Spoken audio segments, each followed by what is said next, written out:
The American Heart Association has some thoughts about how many cups of coffee is fine for most healthy adults. A man bought a house sight unseen in Ohio, showed up with a moving truck, and found 3 decomposed bodies inside. And Silicon Valley is actively pushing the Pentagon on armed autonomous robots. While everyone was busy arguing about politics, a bunch of other things happened. I'm Keith Conrad, and this is Deuce Side Quest. The American Heart Association published its most comprehensive position statement on coffee and cardiovascular health in years this week. The conclusion? For healthy adults, consuming up to 5 cups of coffee per day is not only safe, but associated with several health benefits, particularly cardiovascular ones. Specifically, the research found that moderate coffee consumption, roughly 2 to 3 cups per day, is associated with a reduced risk of heart failure, stroke, type 2 diabetes, Parkinson's disease, and certain liver conditions. The benefits appear to come particularly from coffee's polyphenol compounds rather than caffeine alone, which explains why decaf shows many of the same protective effects and why the Texas A&M research we covered back in May identified the non-caffeine compounds as the real driver of health benefits.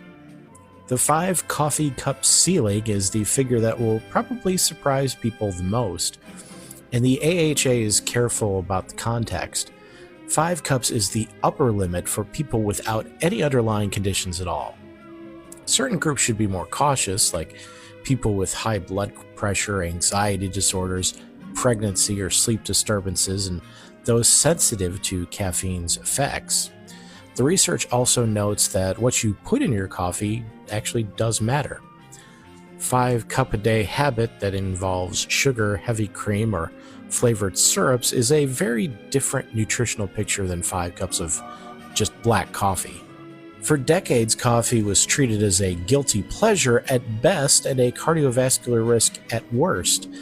The research landscape has shifted dramatically over the last 20 years as larger and more rigorous studies accumulated, and what they consistently show is that moderate coffee consumption is protective rather than harmful for most of us. The AHA statement this week is essentially codifying a scientific consensus that's been building for about a generation or so. So basically, the science has spoken. Drink up, with some caveats. If you're healthy and you're already a coffee drinker, you can almost certainly stop feeling guilty about it. So what's your coffee situation right now, and does this finding change it at all, or have you already been living at the upper end of the range without worrying about it? Put that coffee down. Coffee's for closers only. A man named Joseph Hensley bought a house in Ohio, sight unseen, arrived with his moving truck, unlocked the door, and found 3 decomposed human remains inside. The legal and logistical aftermath of what followed is genuinely fascinating and deeply grim. Seller disclosure laws, what constitutes material knowledge, whether a bank's appraiser bears any responsibility, but I want to spend most of our time here on the part that I think is more broadly relevant to all of us. What kind of market produces a situation where a person buys a house they've never actually physically entered? The sight unseen purchase became common during the pandemic when people were moving fast, inventory was low, and competition was fierce enough that hesitating to schedule a viewing could mean losing a house to someone who waived inspection and submitted an offer within hours. What started as an emergency adaptation to an extraordinary market situation for some buyers became a learned behavior, especially in markets where remote work allowed people to relocate from expensive areas and compete in cash against local buyers who couldn't move quite as quickly. The specific problem in Hensley's case goes beyond the sight unseen purchase. The house had been unoccupied and remains had decomposed, which raises questions about what a home inspection would or wouldn't have caught, and whether the bank's appraisal process, which involves a physical visit, should have identified the situation. You'd certainly think so, right? The housing market's desperation has real costs that go beyond overpaying or accepting a fixer-upper. It produces conditions where fundamental due diligence gets compressed or skipped entirely, and where the gap between what's on a listing and what's actually inside the house can be enormous. The three bodies are an extreme version of that gap, but the underlying mechanism, pressure to move fast with incomplete information, is something a significant percentage of recent home buyers have experienced in probably less dramatic forms. What's the most significant financial decision you've ever made with incomplete information? Not just a house, anything. How did it go?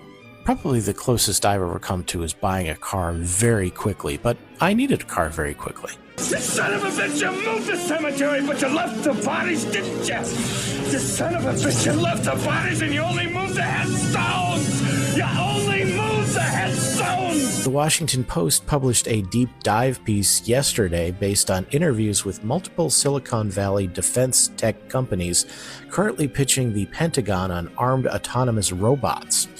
And the specifics are worth you knowing about because this conversation has moved from theoretical to operational faster than most people realize. Several companies are developing robots specifically designed to carry and potentially deploy weapons in combat environments. The pitch to the Pentagon follows a template that has worked well in other domains. The robot can go where humans can't, that they can stay longer, carry more, they don't get tired, they don't feel fear. It could be sent into an environment that would be fatal to a human soldier without the moral and political cost of potential casualties. The most advanced pitches involve robots that can navigate terrain autonomously, identify and track targets using computer vision, and, in the versions being actively marketed, fire weapons. The companies are careful about language here. Most describe their systems as having a quote-unquote human in the loop for lethal decision-making, meaning a human operator authorizes each use of lethal force rather than the robot deciding independently. But military researchers and ethicists quoted in the piece note that in actual combat conditions, the human in the loop standard degrades quickly under time pressure, communication delays, and just the operational tempo in battle. I want to connect this directly to the UN Secretary General's ban demand we covered earlier this month because the timing is pretty notable. The UN set a 2026 deadline for negotiations on autonomous weapons that hasn't been met. Meanwhile, the technology being developed in Silicon Valley pitches is getting closer to deployment. The gap between what international governance is able to regulate and what the technology is actually doing has never been wider. Let's be honest, this has never worked out well in any sci-fi movie. Of course, the problem isn't that robots will decide on their own to destroy humanity. The problem is a little bit more mundane than that under real combat conditions with latency, ambiguity, and time pressure, systems that are supposed to require human authorization end up making lethal decisions faster than humans can meaningfully participate. That's not science fiction, that's a documented dynamic in existing automated systems in other domains. Is there a line you think should never be crossed when it comes to autonomous weapons? Where is it? It can't be bargained with. It can't be reasoned with. It doesn't feel pity or remorse or fear, and it absolutely will not stop. Ever. David Rush, our Idaho world record friend, last seen snapping toothpicks and juggling flaming torches, has balanced 195 rolls of toilet paper on his head for 30 seconds, setting a new Guinness World Record. It's important to dream big. David Rush has found his category and he's committed to it. Don't act like you're not impressed. A dog was rescued from Ben Nevis, Scotland's highest mountain, after apparently consuming marijuana that someone had left on the trail. The dog was unharmed and the rescuers noted had an unusual demeanor following the incident. The dog was okay and presumably just had the munchies. The source of the cannabis has not been identified. What are you people? On dope? A restaurant in Florida is offering pizza in exchange for pythons, partnering with wildlife authorities to help address the invasive Burmese python population in the Everglades. Hunters bring in pythons, they get pizza. Seems like a pretty good trade. The Everglades invasive python problem is genuinely serious, and the pizza is, by all accounts, very good. Enough is enough! I have had it with these monkey-fighting snakes on this Monday to Friday plane! NASA says SpaceX rocket debris could hit the moon after an upper stage failed to deorbit correctly and is now on a trajectory towards lunar impact. The impact, if it occurs, would obviously be unplanned. The last thing we need right now is the Selenites thinking we're bombing them. Diplomatic relations with the moon remains technically unestablished. Well, back to the old drawing board. On yesterday's podcast, we talked about China's AI companion ban. I asked my friend Jenna, who makes content related to the AI companion community, for her thoughts on the story. Thanks for asking me about this. I did actually read this article prior to you sending it to me because it did make its way around the AI companion community.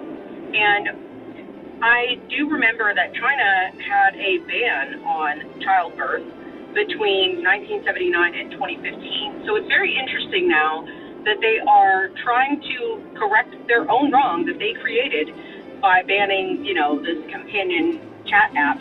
And by doing that, they're also pathologizing women and others. And we are not necessarily a community of people that are sick. And I think that's the problem. Pathologizing people that you know nothing about just because we're scared of a technology doesn't have, a great track record. I think that this is just showing that, we're kind of infantilizing people, and especially women in that case. It's not something I like to see. I feel like our emotions should be our own, and we should be able to decide what we want to do. Obviously, human connection is the best. I love that over AI connection any day. But if you are a reasonable person, and I think that's most people, there is a way to balance it, and it's not that difficult. So I really don't agree with the article.